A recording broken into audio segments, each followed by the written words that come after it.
Bonjour à tous et à toutes, bienvenue pour ce premier webinaire de l'année organisé par Via Compétences qui portera sur les métiers de la maintenance industrielle. Donc, je me présente, je m'appelle Boris François, je suis responsable en fait du service aide à la décision au sein de Via Compétences et je vais avoir le plaisir en fait d'animer ce webinaire en compagnie de deux intervenants spécialistes des métiers de la maintenance industrielle. Mais avant de les présenter, je souhaitais tout d'abord, au nom de toute l'équipe de Via Compétences, vous adresser nos meilleurs voeux pour cette nouvelle année 2020. Voilà, on espère qu'elle sera bonne pour vous, autant au niveau personnel que professionnel. Et nous, au niveau de Via Compétences, on espère que vous serez toujours aussi nombreux à suivre nos actions de formation dans le cadre du plan de Pro 2020 qui est sorti au mois de décembre. Et nous avons de nombreuses actions, que ce soit des séances en présentiel, des conférences, des webinars ou des modules d'auto-formation. Donc, bonne année à tous et à toutes. Bonne année 2020. Donc, quelques conseils pour suivre ce webinaire et pour que vous puissiez le suivre dans les meilleures conditions possibles. Au niveau de la connexion Internet, on vous conseille de privilégier la connexion filaire avec un câble Ethernet plutôt que le Wi-Fi afin d'avoir un bon débit et pour pouvoir bien nous entendre et bien nous voir. Ensuite, au niveau audio, nous vous conseillons en fait de privilégier l'utilisation d'un casque audio ou d'enceinte pour bien nous entendre. Et si jamais vous avez un souci, que ce soit sur la connexion Internet, que ce soit sur l'audio ou que ce soit sur la connexion en fait sur notre plateforme, n'hésitez pas en fait à utiliser notre fil de conversation pour nous faire part de vos problèmes techniques et nous avons en fait plusieurs collègues qui pourront vous aider et vous guider pour résoudre ces problèmes afin que vous puissiez suivre le webinaire dans les meilleures conditions. Donc, je vois dans le fil de conversation, a priori, que les personnes, vous pouvez bien nous suivre, donc ça, c'est super. Quelques conseils supplémentaires, voilà, vous dire que le PowerPoint que nous allons utiliser ce matin est téléchargeable dès à présent en haut de votre écran et il sera ensuite disponible sur le site de Via Compétences avec le replay en fait du webinaire et vous dire que si vous souhaitez en fait converser avec nous et nous poser vos questions, vous pouvez utiliser le fil de conversation, le chat, mais pour le faire, vous devez créer un compte à votre nom. Et je vois que certains d'entre vous l'ont déjà fait. Voilà. Et puis, dernière petite information, sachez qu'à la fin de ce webinaire, nous vous transmettrons un questionnaire de satisfaction pour nous faire un retour pour savoir si vous avez apprécié le webinaire et ce que l'on pourrait améliorer en fait pour faire encore mieux la prochaine fois. Voilà, donc après ces petits conseils, je vais maintenant présenter voilà, les deux intervenants qui seront à mes côtés pour parler des métiers de la maintenance industrielle. Donc tout d'abord, je vais vous présenter Vincent Rivoire, qui est chargé de mission emploi-formation à l'Union des industries des métiers et des métiers de la métallurgie, donc l'UIMM Auvergne-Rhône-Alpes, qui est la branche professionnelle de la métallurgie. Donc Vincent, ce qu'il faut savoir en termes de parcours, c'est qu'il a plus de 20 ans d'expérience au sein de l'UIMM et il a beaucoup travaillé sur la thématique des métiers de la maintenance industrielle et il continue à le faire aujourd'hui. Donc bonjour Vincent. Bonjour. Merci de participer à ce webinaire et je vais également présenter notre deuxième intervenant qui s'appelle Alain Diouani, qui est formateur coordonnateur en maintenance au sein d'un organisme de formation qui s'appelle l'Institut des ressources industrielles situé à Lyon 8e. Et Alain, ça fait plus de 10 ans en fait qu'il forme des élèves pour exercer le métier, justement, ou en tout cas les métiers plutôt que le métier, pour former les élèves sur les métiers des industries industrielles. Et avant ces 10 ans d'expérience en tant que formateur, Alain a travaillé 5 ans dans l'industrie et a exercé lui-même les métiers de la maintenance industrielle. Donc bonjour Alain. Bonjour. Merci à vous deux voilà, de participer, d'avoir accepté d'intervenir pour nous présenter les métiers de la maintenance industrielle. En termes d'objectifs, justement, sur ce webinaire, l'objectif, c'est que Alain et Vincent puissent en fait vous faire découvrir ce que sont les métiers de la maintenance industrielle, quelles sont les compétences nécessaires pour les exercer et quelles sont les formations qui permettent d'accéder à ces métiers. Et c'est vrai que les métiers de la maintenance industrielle, on en parle souvent, mais ils ne sont pas forcément bien connus, à la fois des professionnels de l'orientation et à la fois en fait, du grand public. On a souvent des clichés, des préjugés sur ces métiers qui sont souvent jugés comme étant difficiles et à forte contrainte, avec des conditions de travail difficiles. Effectivement, on verra qu'il y a des contraintes pour exercer ces métiers, mais par contre, ce sont des métiers qui sont très polyvalents et sur lesquels les entreprises ont des forts besoins. Donc, il était important pour nous, à travers ce webinaire, webinaire, de vous faire découvrir ces métiers pour que vous puissiez, vous, en tant que professionnel de l'orientation, de l'emploi et de la formation, mieux connaître ces métiers, mais également être en capacité de mieux informer le public que vous aurez en face de vous sur ces métiers-là, si le public que vous avez en face de vous souhaite se former ou exercer des métiers en lien avec la maintenance industrielle. Donc, c'est l'objectif que nous nous sommes fixés avec Vincent et Alain dans le cadre de ce webinaire. Vous dire ensuite que pour répondre à ces objectifs, on a divisé en fait ce webinaire en 4 parties. Une partie plutôt contextuelle dans laquelle Vincent va vous présenter les enjeux de l'industrie et de la maintenance. Donc pourquoi l'industrie a un besoin indispensable de personnes qui exercent des métiers liés à la maintenance industrielle.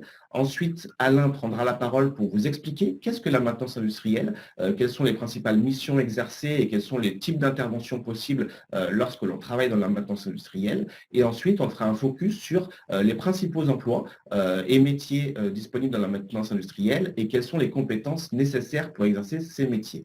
Et une fois qu'on aura terminé cette partie, on terminera le webinaire avec des éléments sur la formation, donc qu'elle soit initiale ou continue, en lien avec les diplômes, les titres et les certifications professionnelles qui permettent d'exercer ces métiers. Avant de laisser la parole aux intervenants, un dernier petit message. Donc, vous avez le fil de conversation. N'hésitez pas à poser vos questions sur le fond à travers le fil de conversation. On a une collègue qui gère peut-être la modération de vos questions et je prendrai vos questions au fur et à mesure. Et à la fin de chaque partie, je poserai vos questions aux intervenants s'ils n'ont pas répondu déjà à travers en fait leur présentation. Donc, vraiment, n'hésitez pas à poser vos questions aux intervenants. Moi, en tant qu'animateur, je serai là ensuite pour faire le relais et poser vos questions en direct à Alain et Vincent qui se feront un plaisir d'y répondre. Donc voilà, j'ai fini mes 5 minutes d'introduction et il est temps pour moi de laisser la parole à Vincent pour nous présenter le contexte des enjeux de l'industrie et de la maintenance. Merci Boris. Donc effectivement, il nous semblait important, avant de parler plus précisément des métiers de la maintenance, de rappeler quand même un petit peu le contexte et les enjeux justement de l'industrie française aujourd'hui. C'est pour ça qu'on a mis ce point en premier. Voilà, les enjeux de l'industrie, on vous les a mis là, sur cette planche. On va parler au départ des défis démographiques, défis de la globalisation de l'économie, défis de l'écologie et du développement durable et défis des technologiques. C'est quand même 4 enjeux majeurs pour nos industries aujourd'hui en France. Défis démographiques, c'est aussi pour rappeler que sur des métiers, notamment dans l'industrie métallurgique, nous sommes à plus de 30 000 départs à la retraite chaque année et qu'on a une pyramide des âges qui n'est pas forcément très favorable. Et donc, du coup, ça conduit à des renouvellements de compétences, donc à l'intégration de nouvelles personnes, et de nouveaux collaborateurs et collaboratrices dans nos industries. Après, on pourra parler un petit peu plus précisément, et si vous avez des questions sur le sujet, on y répondra, bien sûr. Un défi de la globalisation de l'économie, donc là on est plus en matière de mondialisation de l'économie. C'est un impératif pour nous de compétitivité, évidemment. Hein. Nous sommes sur des entreprises qui sont très exposées à la concurrence internationale, et donc l'industrie française doit relever ce défi. On a pas mal maintenant de produits, de fournisseurs, de clients à l'international. Donc là aussi, il nous semblait important de le souligner, de le rappeler. Défi de l'écologie et du développement durable. Là, on est plus sur l'aspect transition écologique énergétique. Hein. Donc là aussi, ça impacte très fortement nos entreprises industrielles du fait des réglementations et pas que, aussi, je dirais, de la conscience de chaque citoyen sur l'environnement, sur les problématiques écologiques. Un défi technologique, alors je dirais que c'est peut-être celui qui est le plus connu pour nous, puisque les industries, je dirais, c'est un peu leur cœur de métier de travailler conjointement avec les nouvelles technos qui peuvent arriver et influencer les modes de fabrication dans nos entreprises.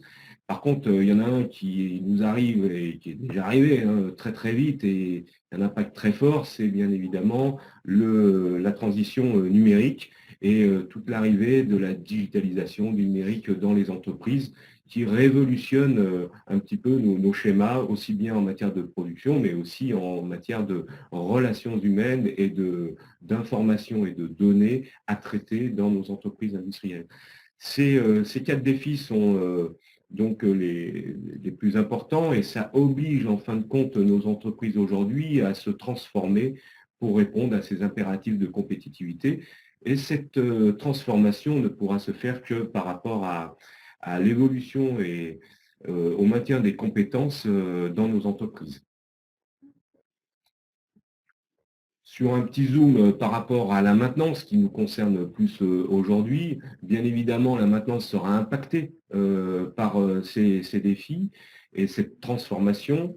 On a souhaité vous mettre quelques mots-clés entre robotique, cobotique, automatisme, mécatronique. C'est toutes ces nouvelles technologies qu'on pourrait même appeler pour certaines technologies de rupture qui viennent impacter nos entreprises.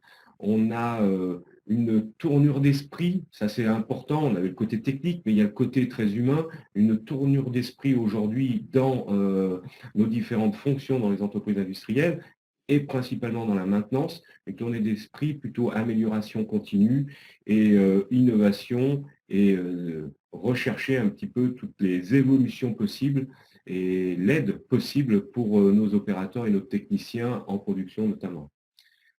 Ce qui indique en fin de compte que le métier de la maintenance occupe désormais une place, je dirais, on a mis incontournable à l'intérieur d'un écosystème qui est une entreprise industrielle, parce qu'on a des impératifs de délai, on a des impératifs de fabrication, de production, et c'est vrai que la maintenance aujourd'hui, et alors on vous précisera ça un peu mieux après avec Alain, c'est devenu, dans le cadre de la chaîne de valeur de nos entreprises, une place, la maintenance est devenue une place incontournable et c'est vrai que nous avons des besoins sur ces métiers-là à tout niveau. On reviendra un petit peu là-dessus plus tard.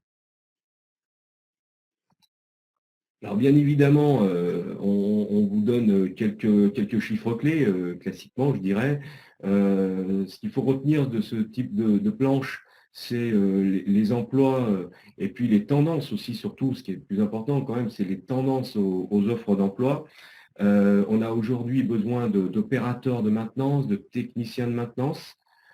Les entreprises industrielles jugent que ces métiers sont souvent difficiles à recruter. C'est vrai, du mal à recruter sur ces métiers-là.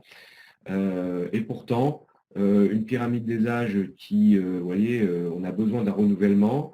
On a une obligation d'intégrer de plus en plus, notamment de jeunes qui sortent de formation initiale. Et on constate que ça soit sur ce code ROM ou sur celui, on a mis deux slides, hein, sur celui d'après, dans le genre, classiquement, malheureusement, dans l'entreprise industrielle, des hommes qui sont en large majorité sur ces métiers-là, mais pas que sur les métiers de la maintenance. Hein. Je rappelle, si je prends l'exemple de la métallurgie, nous sommes à peu près 24-25% de femmes qui travaillent dans les métiers, enfin dans les entreprises industrielles de la métallurgie, donc c'est trop peu. Et en plus, pour affiner, la majorité de ces femmes travaillent quand même sur des métiers plutôt administratifs plutôt que techniques dans nos entreprises. Il y a parfois sur certains métiers, ça peut évoluer, mais c'est globalement sur des métiers administratifs et on encourage régulièrement les femmes à s'orienter en formation sur ces métiers-là pour pouvoir après intégrer nos industries. Donc Vincent, justement, j'avais quelques questions par rapport en fait à ces données de cadrage. Tu parlais en fait du profil des personnes, hein. On voit bien que c'est un profil plutôt masculin et plutôt âgé en fait, enfin une moyenne d'âge en tout cas qui est un peu plus importante que la moyenne sur d'autres métiers. Est-ce que ce profil en fait va évoluer dans le temps ou est-ce qu'on va rester sur ce type de profil pour des personnes qui vont exercer ces métiers-là? Alors, évidemment, nous, je veux dire, peu importe, femme, homme, c'est pas l'essentiel, c'est que les personnes souhaitent surtout se former à nos métiers parce qu'on le verra plus tard, c'est une problématique de métier où il faut être qualifié, être formé pour pouvoir intégrer. Donc, c'est vrai que si je prends l'exemple des femmes, si on n'a pas de femmes en formation, forcément, on ne les intégrera pas, quoi. Donc, il faut, nous, travailler notre attractivité, travailler notre image pour inciter des femmes à venir travailler. Alors, sur les métiers de la maintenance, mais pas que. Si on parle des métiers de la chaudronnerie, de la tuyauterie, de l'usinage, les métiers de la production, c'est vrai que de toute manière, on a un vrai problème d'image auprès des femmes sur ces métiers-là. On y travaille depuis pas mal d'années. C'est trop peu, on a un peu de mal, c'est vrai, sur ce sujet-là. Mais le métier, à part peut-être pour des problèmes de pénibilité, et encore, intrinsèquement, il n'y a pas de souci, je dirais, enfin, ce serait un peu aberrant de dire ça, que les femmes ne puissent pas faire ce genre de métier. Et au contraire, je pense que dans les exemples qu'on a pu avoir et qu'on a, parfois, en termes managériels, c'est pas plus mal d'avoir une certaine mixité dans nos ateliers. D'accord. Il y avait une question de Didier, je vois, en fait, quels sont les freins à l'emploi des femmes dans ces métiers? Je pense qu'il y a aussi une autocensure, quelque part, des femmes, pour répondre à la question, par rapport à l'expérience qu'on peut avoir sur les projets qu'on a pu mener pour former et intégrer des femmes sur ce type de métier. Il y a souvent une autocensure, c'est-à-dire que oui, mais c'est un métier qui est pour les hommes, c'est un métier qui est dur, etc. Nous, justement, on essaye de communiquer le plus possible en disant mais non, il n'y a aucune raison de se limiter quelque part, de pas de se dire non, c'est pas pour moi. Et souvent, notamment quand on fait des forums ou des salons sur la reconversion professionnelle, c'est ce qu'on explique aux femmes, on dit non, mais ne vous dites pas ça, ne vous autocensurez pas, n'allez pas sur des métiers dits classiques féminins. Pensez aussi à ces métiers, ce sont des métiers où, certes exigeants, on verra plus tard, mais qui intéressent tout le monde. Il n'y a pas de problématique normalement de genre sur ce type de métier. Ok. Et il y avait une autre question en fait de la part de Nathalie liée à l'âge. En fait, c'est est-ce qu'il y a un âge limite et s'il y en a un, quel est-il pour une reconversion dans la maintenance industrielle? Alors, âge limite pour entrer, je veux dire. Oui, Non, nous on fait pour se reconvertir, c'est-à-dire qu'en fait quelqu'un qui travaillait avant dans un autre type de métier et qui veut partir dans la maintenance industrielle, est-ce qu'il y a un âge limite? Non. Nous, on a l'âge limite légal, je dirais, mais de la retraite. Mais sinon, non, nous, on fait de la formation pour les demandeurs d'emploi, notamment que ce soit à l'Institut des ressources industrielles ou dans le cadre de notre GEC Industrie. On accueille tout type de public, genre comme âge. On a eu formé des gens qui avaient évidemment plus de 55 ans. Je veux dire, c'est pas, il n'y a pas de limite à cela. La seule limite, je vous dis, c'est surtout d'avoir une envie de vouloir se former dans ce type de métier et de rentrer dans un collectif qui est une entreprise industrielle aujourd'hui. Ok, merci Vincent. Je vois qu'il y a d'autres questions, alors on les prendra au fur et à mesure. Surtout, vous allez voir en fait que dans les présentations d'Alain et de Vincent, il y a des réponses en fait à des questions qui sont posées actuellement dans le fil de conversation. Donc, si vous en êtes d'accord, je vous propose en fait de passer à la deuxième partie. Donc, merci Vincent pour cette introduction et cette présentation en fait de données de cadrage. Et maintenant, nous allons en fait vous présenter en qu'est-ce que les métiers de la maintenance industrielle et qu'est-ce que la maintenance industrielle? Et avec Vincent et Alain, on s'est dit que avant de vous en parler et de vous en parler en détail, il serait intéressant de vous présenter une petite vidéo de 3 minutes sur le métier de technicien de maintenance industrielle, ce qui vous permettra d'avoir une illustration de l'exercice de ce métier dans un environnement professionnel. Donc, je remercie Aurélie par avance de diffuser cette vidéo et on se retrouve dans 3 minutes. Aujourd'hui, je vais à la rencontre de 3 professionnels des métiers des industries technologiques pour découvrir et mieux comprendre le métier de technicien maintenance industrielle. Le technicien maintenance a pour fonction principale d'assurer la maintenance préventive et la réparation des machines et outils de l'entreprise. Toujours en alerte, il détecte et anticipe les pannes ou les dysfonctionnements en veillant à ce que tout fonctionne. Il a donc un rôle essentiel dans l'entreprise. Alors en quoi ça consiste votre métier de technicien de maintenance ? On est à recherche de panne à longueur de journée. C'est un peu comme une voiture. Une voiture, on l'amène au garage pour les révisions. Là, on fait une maintenance préventive. En fin de compte, on essaie de prévenir certains accidents. Souvent, c'est en observant bien les machines qu'on découvre des futures pannes qu'on n'aurait pas forcément décelées en passant à côté sans faire attention. C'est un métier très diversifié où il n'y a pas vraiment de routine parce qu'on est un peu ouvert à plusieurs domaines, allant de l'électricité, la mécanique, le pneumatique, l'hydraulique. Vous pouvez nous raconter un petit peu concrètement ce que vous êtes amené à faire dans la journée C'est varié quand même sur les machines industrielles. Ça peut être donc une casse mécanique, un roulement, moteur électrique, carte électronique, peut être vraiment assez divers. Au niveau compétences, donc ça demande une connaissance assez générale sur un peu tous les domaines. C'est très complet. Par rapport aux demandes des gens, on essaye de créer, de réfléchir à des améliorations sur leur poste de travail, qu'ils soient moins fatigués ou qu'ils soient, ça travaille plus rapidement mais moins péniblement. Enfin, il y a plein de choses qui rentrent en compte. Est-ce que vous pouvez nous raconter un peu comment vous êtes venu à ce métier-là? J'ai fait un BTS en mécanique et automatisme. J'ai fait en alternance CAP, BEP, mécanicien monteur. Je suis électricien à la base et je me suis plus mis dans la maintenance parce qu'en fin de compte, ça touchait tous les métiers. Pour être technicien de maintenance aussi, il faut avoir la valeur du relationnel avec les gens, parce que les gens nous aiguillent beaucoup vers les pannes, savoir les comprendre leurs besoins, chercher, réfléchir. Parce que bon, sur une panne, c'est les gens qui vous dirigent vers la panne quand même. Ils sont tous les jours sur la machine, ou sur leur ordi, c'est eux qui nous dirigent vers la panne, qui nous disent voilà, avant comme ça, maintenant c'est ça. Et donc nous, après, on cherche pourquoi. Donc il faut avoir une super relation avec les gens. Il faut aimer travailler en équipe. Contrairement à ce qu'on pense, même si on fait de la mécanique, c'est pas une voie de garage. Ouais. Parce qu'il y a plein de débouchés.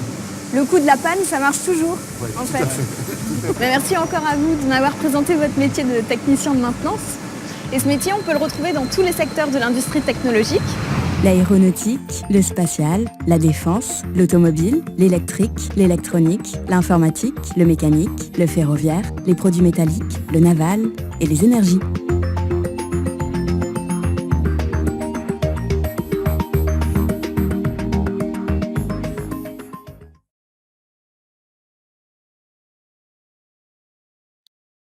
Donc, nous venons de vous donner un petit aperçu à travers cette vidéo de ce qu'est le métier de technicien de maintenance industrielle et comment il est exercé dans une entreprise avec voilà, de nombreux témoignages. Et en fait, on va demander à Alain d'aller un petit peu plus en détail pour nous présenter ce qu'est la maintenance industrielle et de donner des exemples et des illustrations pour qu'on le comprenne mieux.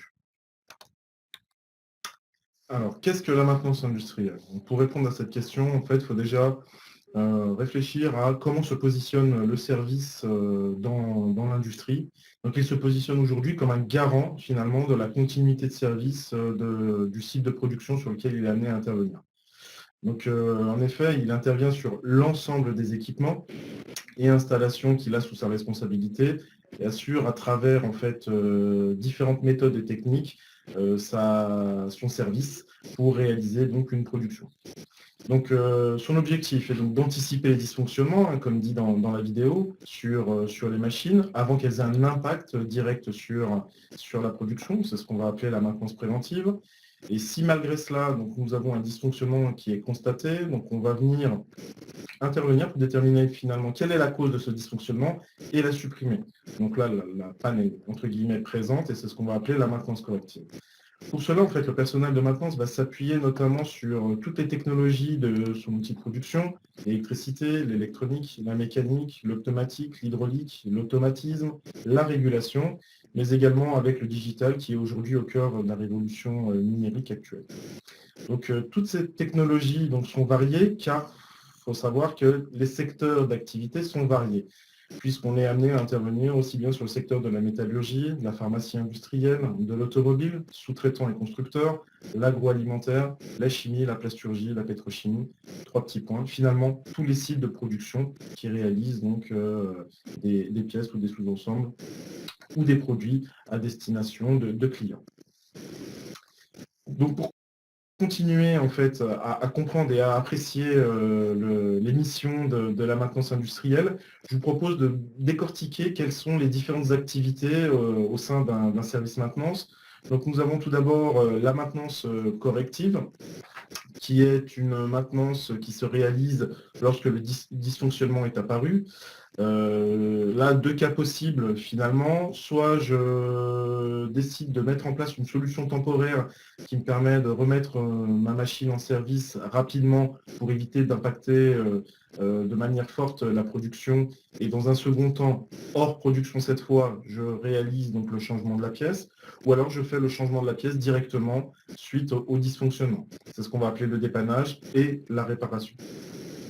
Donc pour vous donner un exemple, on va prendre notre véhicule de tous les jours. Donc j'ai un pneu crevé, j'ai deux possibilités. Soit j'utilise le pneu de secours qui me permet de remettre mon véhicule sur la route pour aller et me rendre chez mon garagiste pour changer le train de pneus.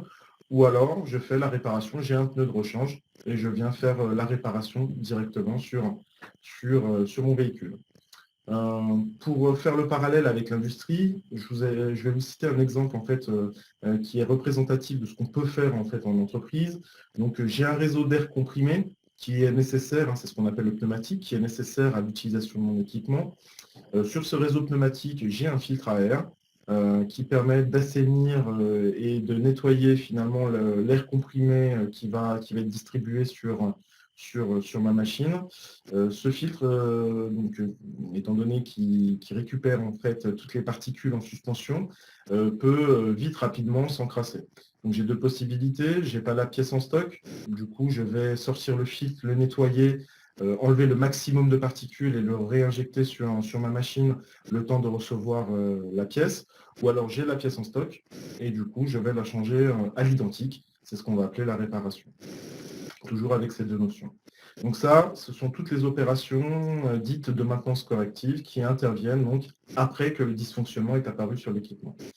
On est également beaucoup dans l'anticipation sur nos équipements. Donc on peut intervenir avant que le dysfonctionnement arrive, puisque en fait, en réalité, une panne a des signes précurseurs qu'il faut être capable d'analyser et qui vont nous renseigner sur une dégradation qui va arriver ultérieurement.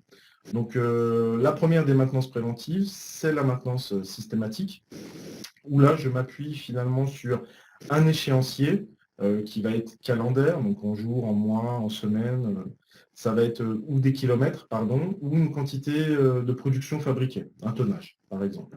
Et l'objectif est d'éviter le dysfonctionnement au cours de la production, étant donné que je suis dans l'anticipation. Donc je reprends l'exemple de mon véhicule, je dois changer ma courroie de distribution tous les 100 000 km. On est typiquement sur une maintenance préventive systématique, puisque j'ai bien un échéancier et je le fais avant que la courroie finalement ne cesse d'exercer sa fonction. L'exemple industriel, sur une armoire électrique d'une machine, j'ai des filtres encore, cette fois qui protègent finalement l'arrivée de particules contenues dans l'atmosphère dans l'armoire électrique, sur les composants électriques, qui pourraient être dangereux d'un point de vue sécuritaire. Et du coup, je vais changer donc, ce filtre toutes les 1000 heures. Parce que je sais qu'à cette fréquence-là, le filtre peut être rempli de particules et du coup ne plus opérer, voire même, entre guillemets, étouffer l'armoire électrique pour l'empêcher justement la circulation de l'air. Donc voilà un exemple de maintenance systématique. On va passer au deuxième, qui est aujourd'hui très utilisé également, c'est ce qu'on appelle la maintenance préventive conditionnelle. Cette fois, je ne vais pas m'appuyer finalement sur un échéancier, mais plutôt sur une condition d'usure, une épaisseur, une température, une caractéristique mécanique qui va me renseigner sur l'état de dégradation et du coup me permettre d'anticiper sa réparation.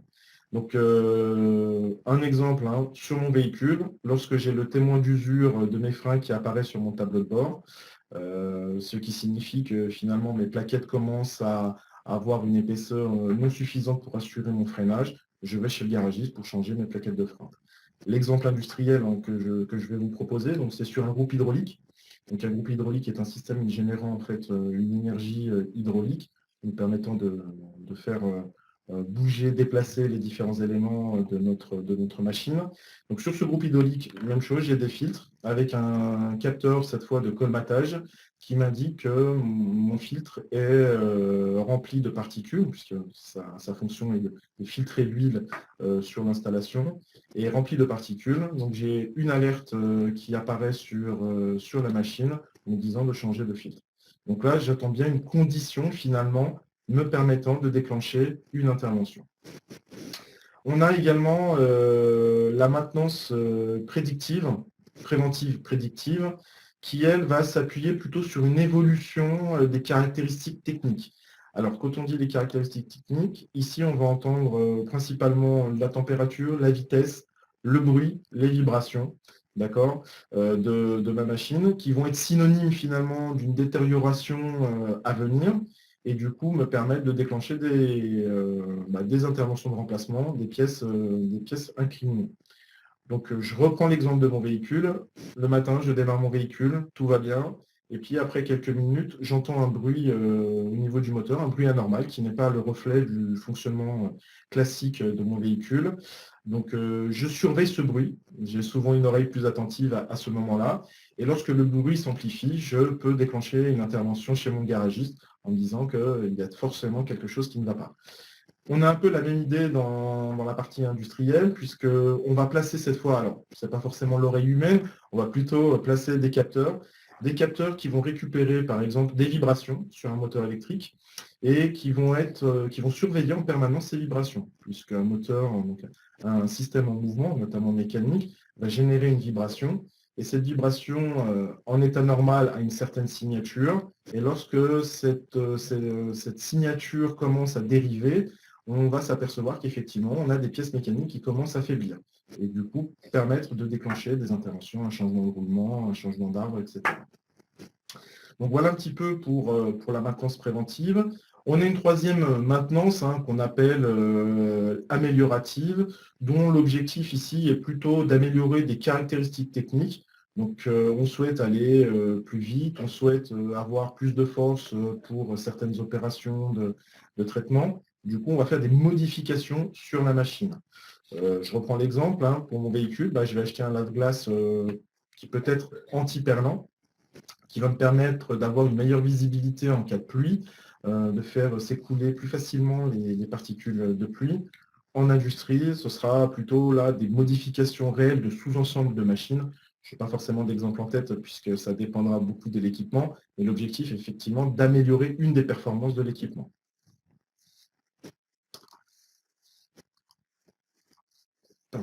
Donc, pour pouvoir réaliser toutes ces interventions, on a défini en fait une échelle de complexité.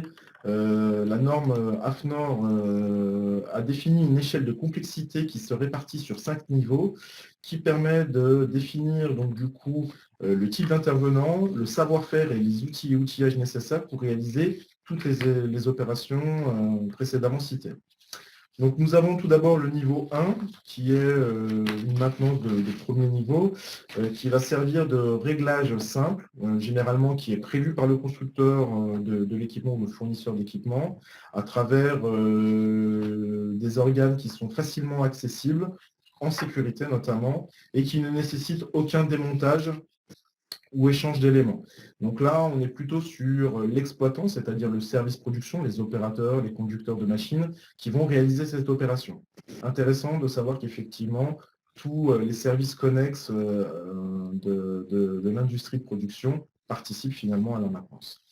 Les moyens utilisés, ça va être de l'outillage léger, voire pas d'outillage, puisqu'on est plutôt également sur des opérations de contrôle visuel. Ensuite, nous avons la maintenance de niveau 2, donc ce sont des interventions simples, notamment avec des instructions de travail. Donc là, l'objectif, c'est de dépanner par échange standard, c'est-à-dire remplacer au 1 pour 1. J'ai une pièce cassée, je remplace par une nouvelle pièce à l'identique. Et des opérations mineures aussi de maintenance préventive, ce qu'on va appeler les rondes, notamment le système de rondes, qui permet de contrôler l'état de fonctionnement en préventif. Donc là, c'est plutôt l'opérateur de maintenance qui est amené à réaliser ce type d'opération. Pourquoi maintenance? Parce qu'il va devoir posséder des habilitations particulières pour intervenir sur des parties qui peuvent présenter potentiellement un risque. On pense notamment à l'habilitation électrique qui est assez connue sur ce niveau. Les moyens utilisés, là on va avoir de toute façon les mêmes que sur le niveau 1, plus les pièces de rechange bien évidemment qui vont être remplacées sur l'équipement. Nous avons ensuite la maintenance de niveau 3. Donc là, on est plutôt sur de l'identification et du diagnostic de panne. Donc on rentre vraiment sur l'aspect maintenance corrective. Et également la réparation mécanique mineure. Pourquoi mécanique? Parce que c'est souvent la partie la plus complexe pour l'intervention qui exige une certaine connaissance des technologies mécaniques pour pouvoir justement faire du montage et démontage de ces sous-ensembles. Et là, on est plutôt sur un technicien maintenance qui, lui, va pouvoir réaliser cette opération soit sur place, directement au pied de la machine, soit rapatrier le sous-ensemble dans l'atelier de maintenance, ce qui permet de disposer notamment d'outillages un peu plus spécifiques, notamment des bancs d'essai, des bancs de contrôle, voire des mesures. Nous avons ensuite le niveau 4, qui sont cette fois des interventions très importantes de maintenance corrective ou préventive, pas forcément de choix particulier par rapport à ça. Et là, on est sur plutôt de l'équipe. Donc, on va avoir en fait une équipe encadrée par un technicien ou un chargé de maintenance qui va gérer la coordination des différentes activités, étant donné qu'on est sur un travail qui est un peu plus conséquent, il y a quand même une composition des différentes actions à réaliser.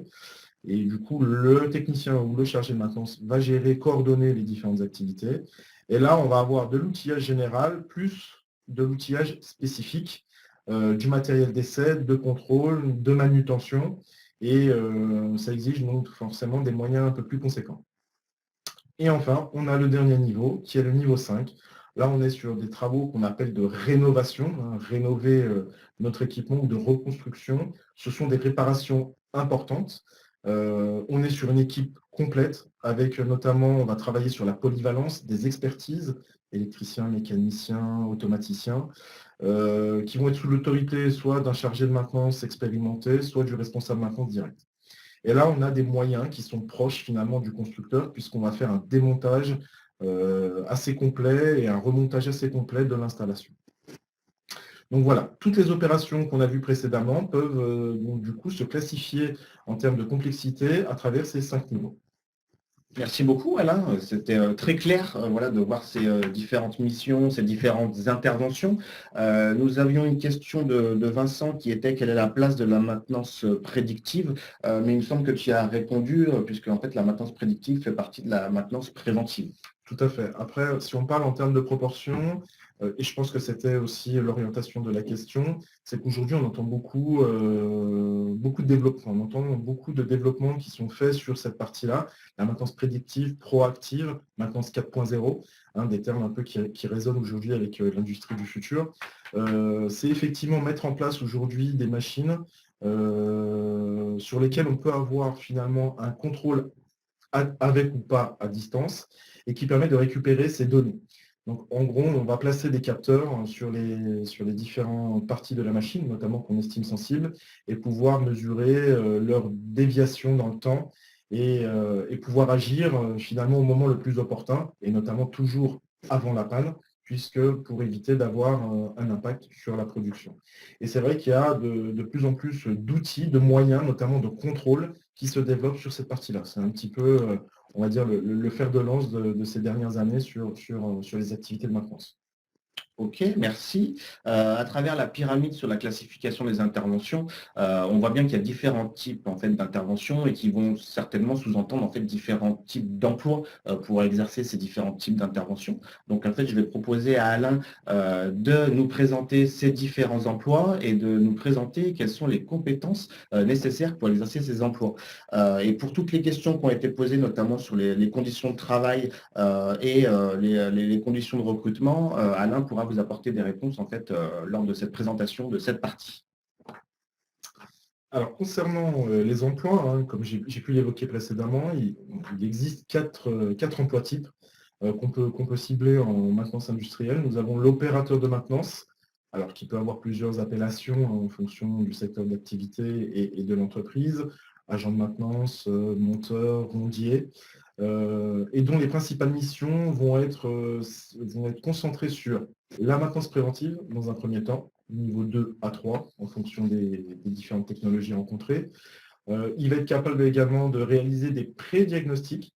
Donc c'est un premier jet de diagnostic qui permet de cibler la fonction défaillante sur un équipement, mais il ne réalisera pas le diagnostic complet, puisque ça sera sur le niveau supérieur, dont je parlerai juste après. Il peut être amené à participer à l'amélioration continue de l'activité de son secteur, et puis également participer à l'installation de nouveaux équipements, notamment tout ce qui est raccordement, connexion, déconnexion. Nous avons ensuite le technicien maintenance, donc là, qui est un petit peu le poids lourd sur l'aspect opérationnel. En fonction des secteurs d'activité, même chose, plusieurs appellations possibles, technicien SAV, technicien d'intervention, électromécanicien, qui est une appellation assez ancienne. Dans les secteurs notamment de l'énergie, on peut avoir également CDC, le mécanicien de maintenance, aéronautique, ferroviaire, etc.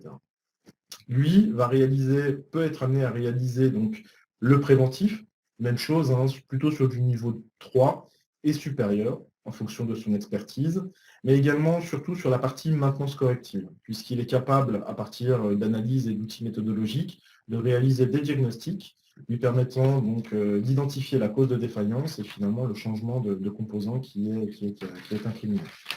Il pilote aussi également des actions de progrès, qui fait référence directement à la maintenance améliorative, notamment au niveau soit du process, soit de la fiabilité de l'équipement. Ce qu'on appelle la fiabilité, c'est la capacité finalement à ne pas s'arrêter de fonctionner, donc à tomber en panne.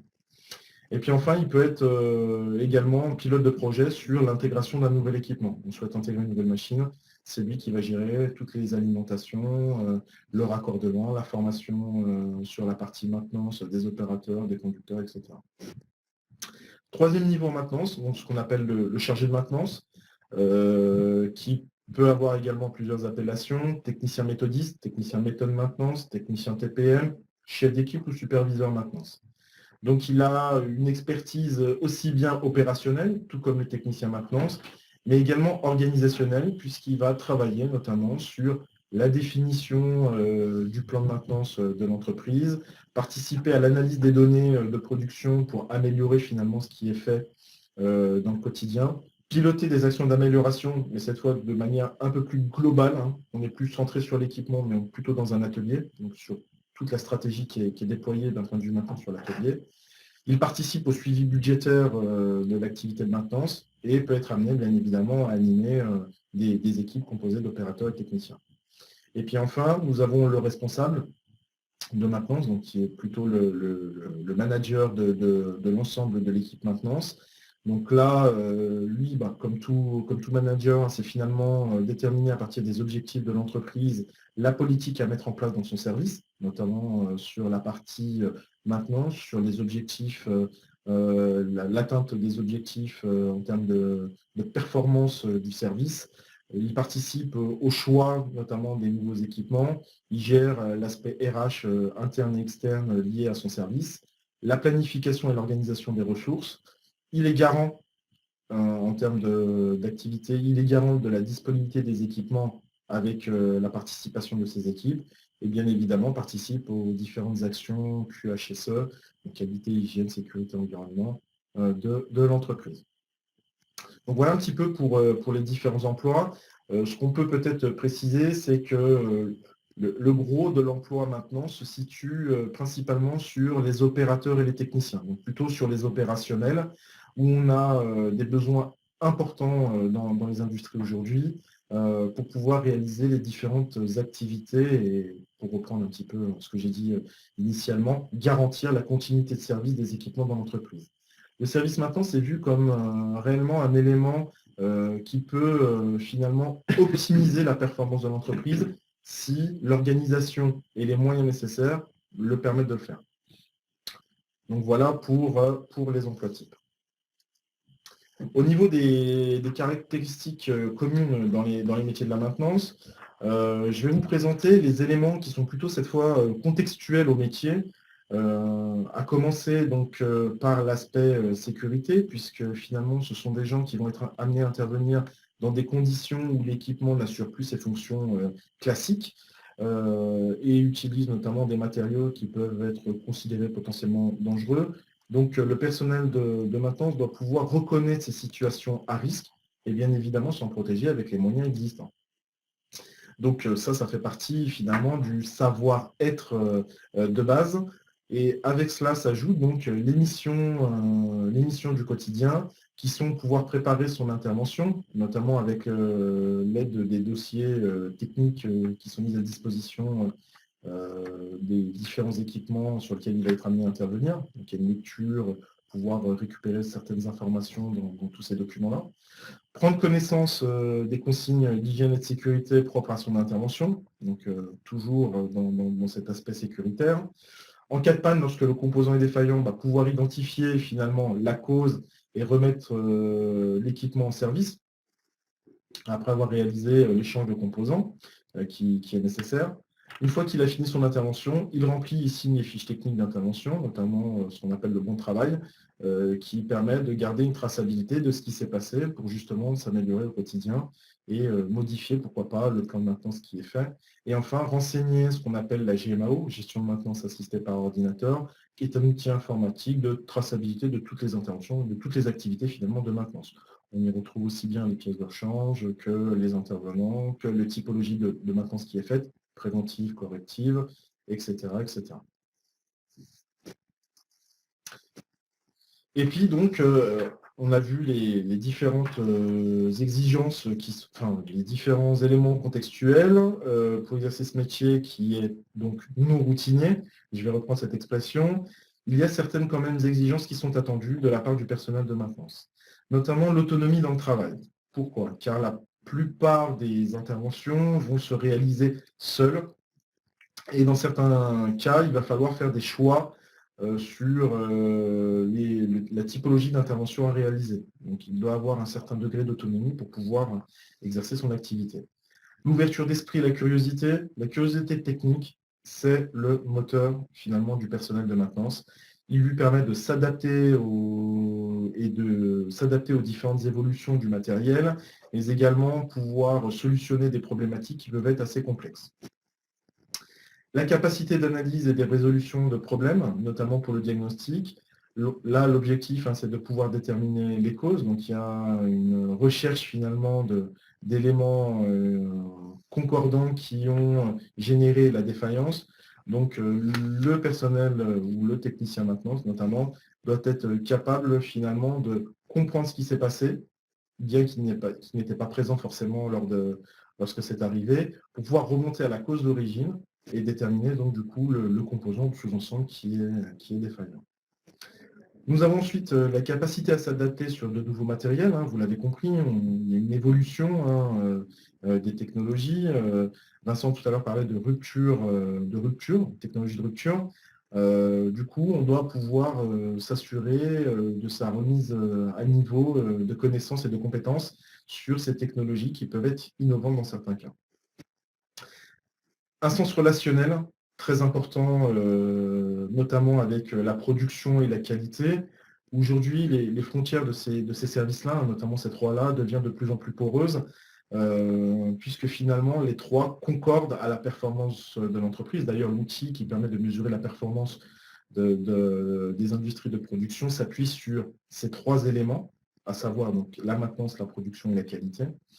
Et deviennent, ainsi qu'également les prestataires et les fournisseurs, puisqu'on est constamment en communication avec des prestataires qui peuvent intervenir sur des spécialités ou des fournisseurs pour tout ce qui est pièces détachées, donc pour essayer d'avoir les meilleurs conseils dans le cadre de nos différentes activités.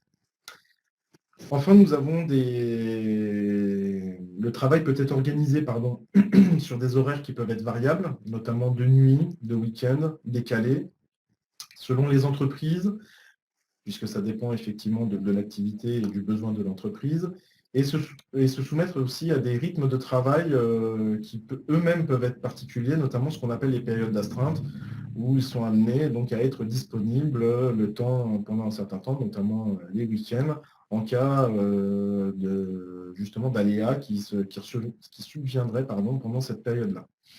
Donc, je parlais des week-ends, on a les nuits et les jours fériés qui peuvent être compris dedans. Ensuite, on est amené à travailler dans des ateliers, directement sur l'outil de production. On est sur une usine en fonctionnement, donc on peut avoir des environnements, du bruit, notamment qui peut être présent lors des activités. Et puis également travailler dans des positions inconfortables, puisqu'on est sur des accès qui peuvent être difficiles, notamment sur une machine qui a un volume spatial et sur lequel je vais pouvoir intervenir sur n'importe quelle partie de cette machine-là. Donc il y a aussi une partie geste et posture qui est à prendre en considération. Donc voilà un petit peu pour les aspects, pour les exigences attendues. Tout ça nous permet finalement de lister l'ensemble des qualités attendues par le personnel de maintenance. J'en ai repris beaucoup sur la slide précédente. Je vais me focaliser sur trois particulièrement qui me semblent importants de mettre en relief. Comme je vous l'ai dit tout à l'heure, je parlais de la curiosité technique. Une personne qui apprécie les nouvelles technologies en cherchant à comprendre comment ça fonctionne, qu'est-ce qu'il y a à l'intérieur de ce sous-ensemble, du coup, va être plus enclin à analyser finalement, en cas de dysfonctionnement, une problématique, une cause qui a généré cet effet. Donc c'est vrai que ce qu'on attend finalement d'une personne en maintenance, c'est d'avoir cette curiosité, ne pas s'arrêter simplement à ce que je vois, mais à ce qu'il y a peut-être potentiellement à l'intérieur. Le sens de l'analyse également, car le personnel de maintenance devra structurer ses démarches en s'appuyant notamment sur son sens de l'observation, sur ses sens, le bruit, l'observation visuelle, sur sa méthode et sa capacité donc, de déduction, le principe même du diagnostic est de réaliser une déduction d'événements pour déterminer la cause d'un dysfonctionnement. Donc le profil est proche de la curiosité, mais cette fois avec une méthode, notamment dans la manière d'appréhender ces différentes tâches. Et puis enfin, on a la rigueur et l'organisation de travail, car nous sommes sur des équipements industriels, avec des risques potentiels, et notamment également des démarches qualité qui encadrent nos activités. Je pense à des modes opératoires pour le fonctionnement. Donc on va attendre du personnel de maintenance un savoir-faire avec rigueur et organisation. Donc le cas typique, c'est une personne qui serait soigneuse finalement avec son matériel et le matériel des autres, donc de l'outil de production de l'entreprise. Voilà pour cette partie-là. Merci. Vincent, tu voulais compléter en fait sur cette partie-là pour montrer un peu les métiers connexes de la maintenance industrielle. Oui, on passe sur la slide suivante. Oui, il nous semblait important, effectivement, en termes de vocabulaire, et d'ailleurs, je crois qu'on a eu une petite question un peu là-dessus sur la sémantique et l'aspect linguistique, c'est vrai, sur ces métiers techniques. En termes de vocabulaire, c'est vrai que ça peut être important pour ceux qui nous écoutent et nous regardent d'avoir des mots comme ça, monteur, chauffagiste, frigoriste, parce qu'en fait, on a donc donné des emplois types, le chargé de maintenance, le responsable de maintenance, l'opérateur de maintenance, technicien de maintenance. Mais derrière, en fait, ce qu'il faut comprendre, c'est que derrière, il y a des expertises métiers qui ne s'appellent pas forcément technicien de maintenance.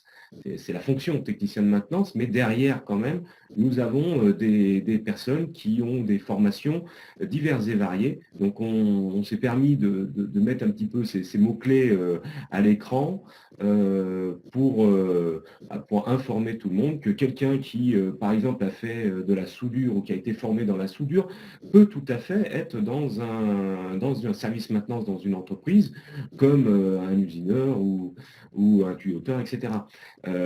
Après, qui sera opérateur ou technicien de maintenance, c'est une autre affaire, mais il a quand même une expertise de base qu'il ne faut pas oublier. Donc ça nous paraissait important. Alors on met métier connexe, j'aurais plutôt, moi, dit, en réfléchissant, plutôt expertise, en fait, en lien directement avec ses emplois types. Ok, merci à vous deux pour cette partie vraiment qui était très intéressante. Moi, ça me fait penser finalement que le lien entre les compétences recherchées et les besoins en recrutement actuels. On voit à travers votre présentation en fait que les compétences recherchées sont assez polyvalentes à la fois sur le savoir-faire et sur le savoir-être, et que voilà, le mot qu'on retient quand même à travers votre présentation, c'est qu'il y a une certaine exigence à avoir, qu'ont les entreprises pour exercer ce métier-là.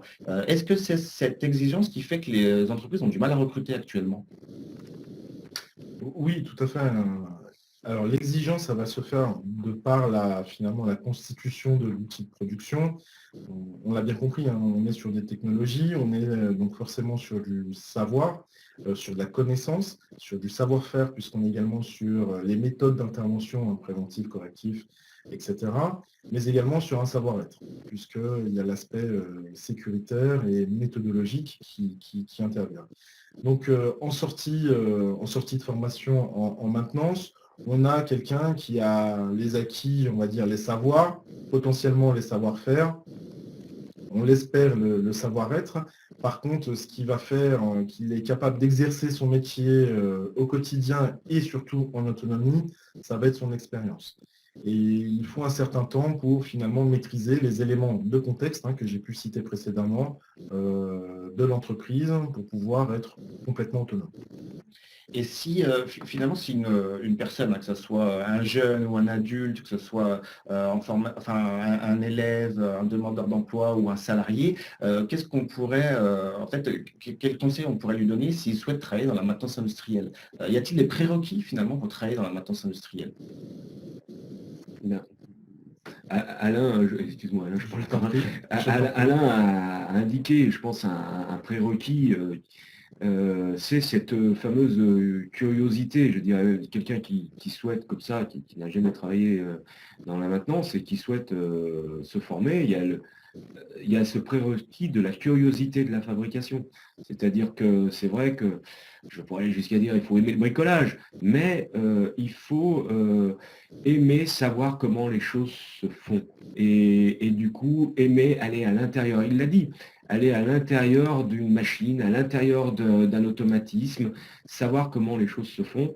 Ça, c'est l'esprit, je pense, indispensable pour l'exercice de ce métier-là.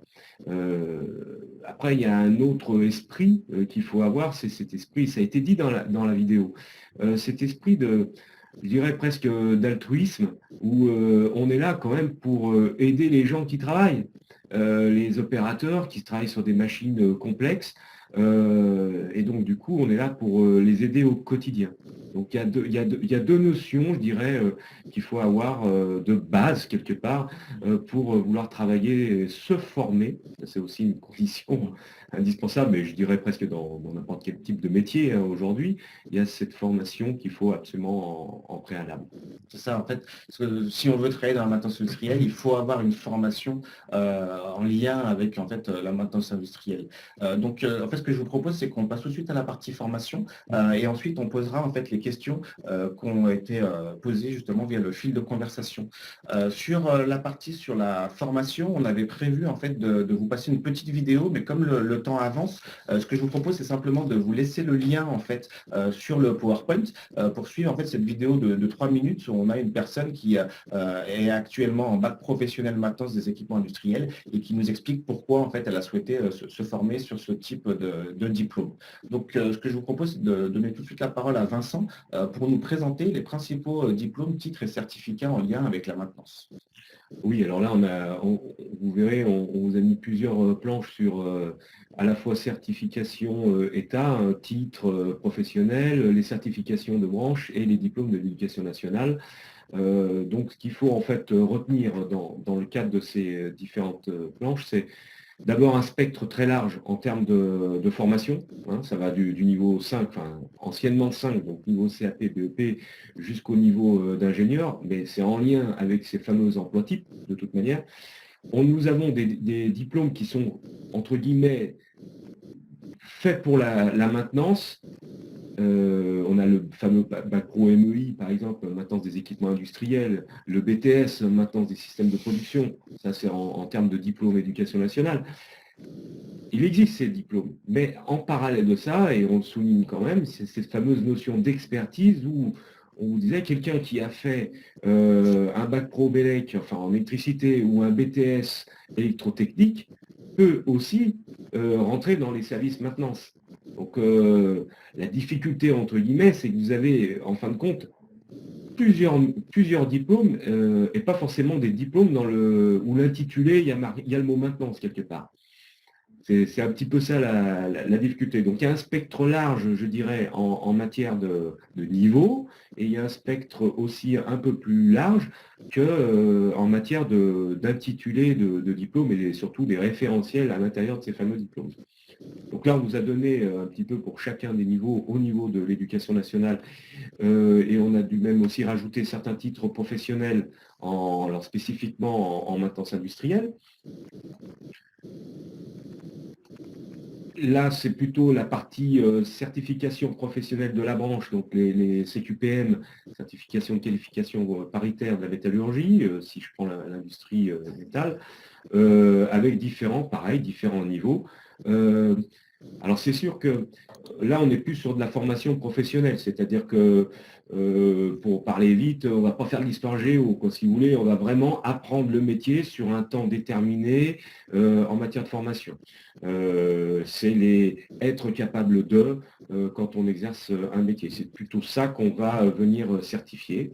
Je rappelle que pour, par exemple, un CQP, il n'est pas nécessaire quand on veut obtenir un CQPM, c'est pas nécessaire d'avoir suivi une formation, hein. On fait aussi des CQPM pour des gens qui sont en poste en entreprise. Ça, c'est un niveau managérial.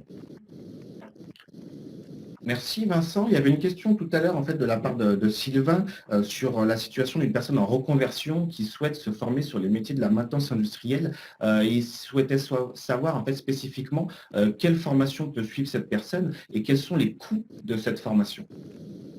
Alors, il existe des organismes de formation, alors là, je sais qu'on est à l'échelle Auvergne-Rhône-Alpes, mais globalement, je dirais la région est couverte en matière de possibilités de formation pour les personnes en reconversion, soit pour l'obtention d'un titre professionnel, soit pour l'obtention d'un CQP, ou des organismes, si je prends l'exemple, par exemple, de l'Institut des ressources industrielles à Lyon, où nous faisons notamment pour ce public des formations spécifiques pour opérateurs ou techniciens de maintenance. Voilà. Ça, si c'est par exemple une personne, ça va dépendre de son statut, l'aspect coût. Ça va être souvent, nous, c'est des demandeurs d'emploi, donc c'est en charge avec les pôles emploi et le conseiller de Pôle emploi qui va mettre en place la formation avec le demandeur d'emploi. C'est des choses qu'on fait chaque année, hein.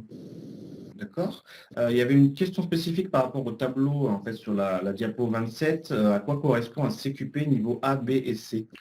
Alors, nous, c'est des niveaux qu'on se donne au titre, comme c'est paritaire, hein, c'est des niveaux de classification en fait qu'on se donne. Donc, A, c'est les premiers niveaux, donc c'est les ouvriers qualifiés. Après, vous avez les hautement qualifiés.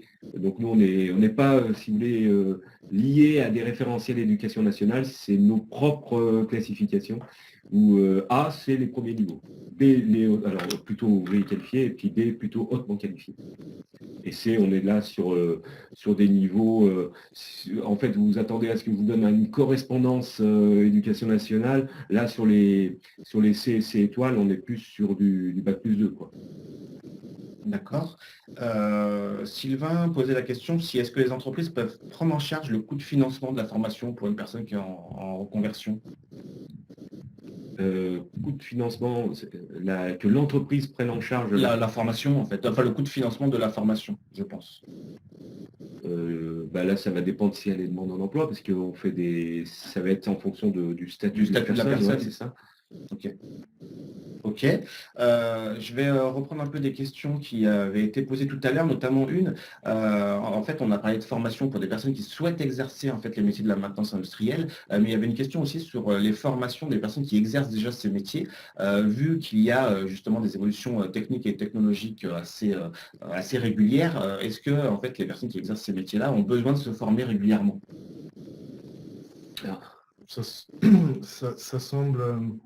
Ça semble évident, hein, sur certaines particularités.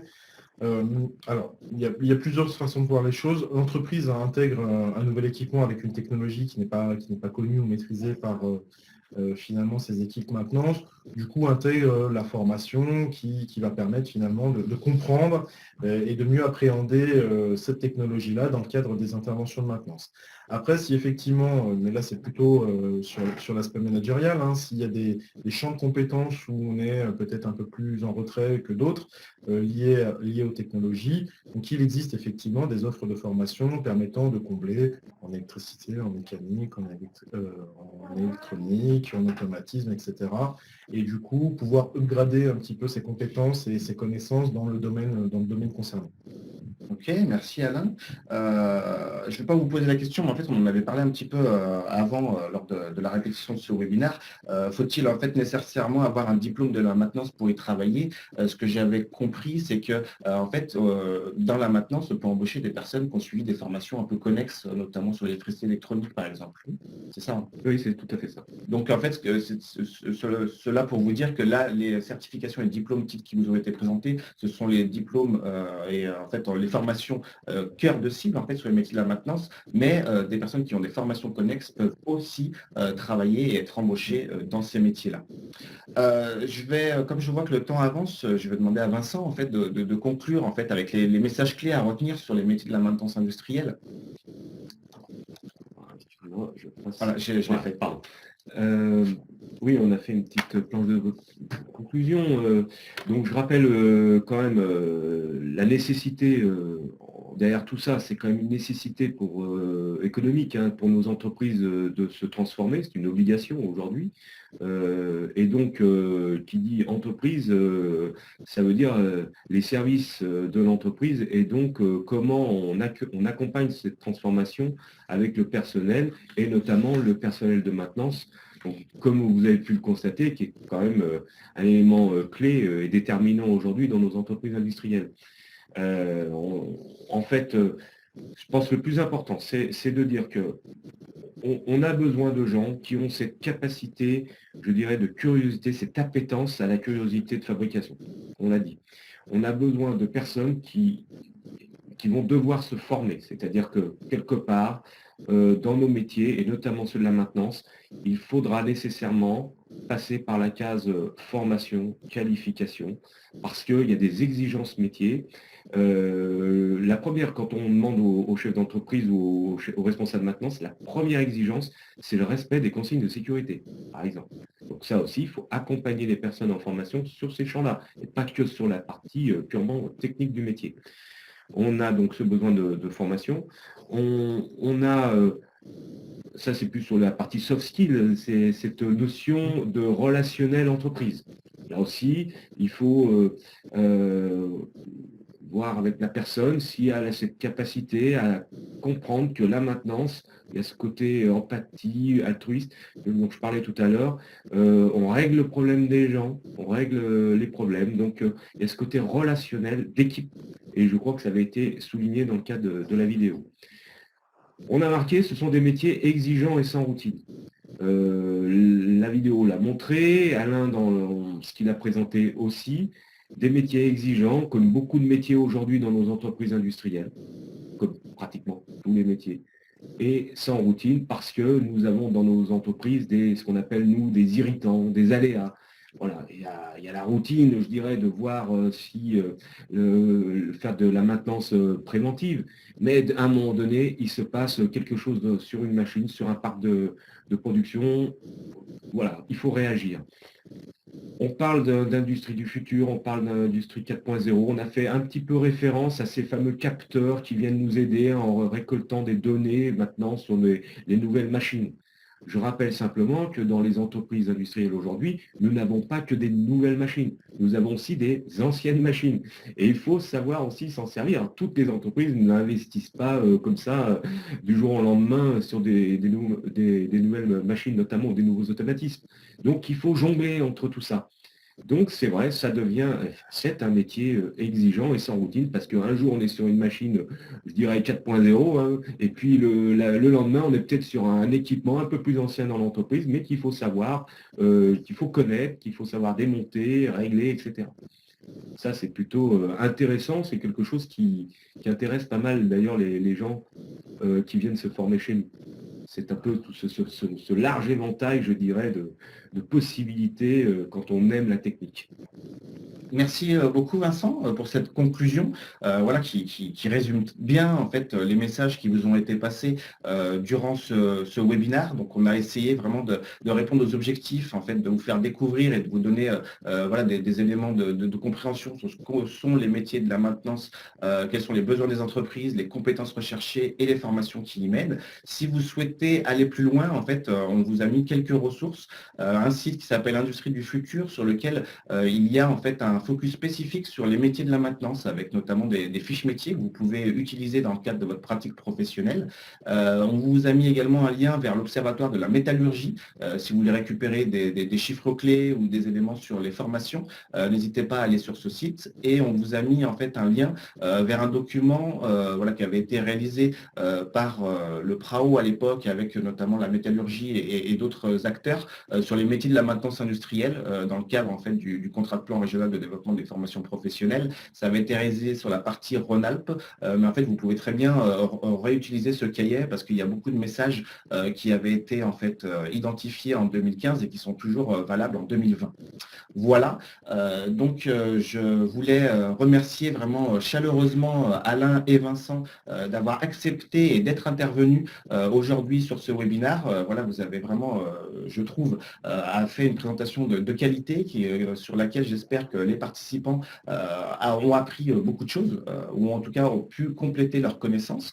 Donc vraiment, merci beaucoup à vous deux. Merci à vous d'avoir suivi ce webinaire et merci à Aurélie, à Maëlle et à Sana de WebIKEO qui se sont occupés un peu de toute la gestion autour de ce webinaire pour vous proposer un webinaire de qualité, à la fois sur le fond et à la fois sur la forme. Voilà, sachez que ce webinaire sera disponible en replay, donc si vous êtes intéressé, n'hésitez pas à faire du bouche à oreille et à le transmettre à vos collègues. Et sachez également que dans le cadre de notre plan de professionnalisation, nous allons réaliser des webinaires tout au long de l'année et le prochain ne sera pas un webinaire métier, mais ce sera un webinaire sur le fonctionnement en fait, du conseil en évolution professionnelle. Il aura lieu le jeudi 20 février à 11 h. Et sachez que sur la thématique des métiers, il y a actuellement un module d'auto-formation en ligne qui est disponible, qui s'appelle les métiers qui recrutent et qui vous permet de voir un peu quels sont les métiers qui recrutent actuellement en région Auvergne-Rhône-Alpes. Et donc, n'hésitez pas à télécharger notre plan de professionnalisation pour voir un peu toutes les actions que nous proposons. Et nous aurons des actions cette année sur les métiers, notamment sur les métiers du numérique, sur les métiers du tourisme et sur les métiers du sport et de l'animation qui auront lieu au fil de l'année.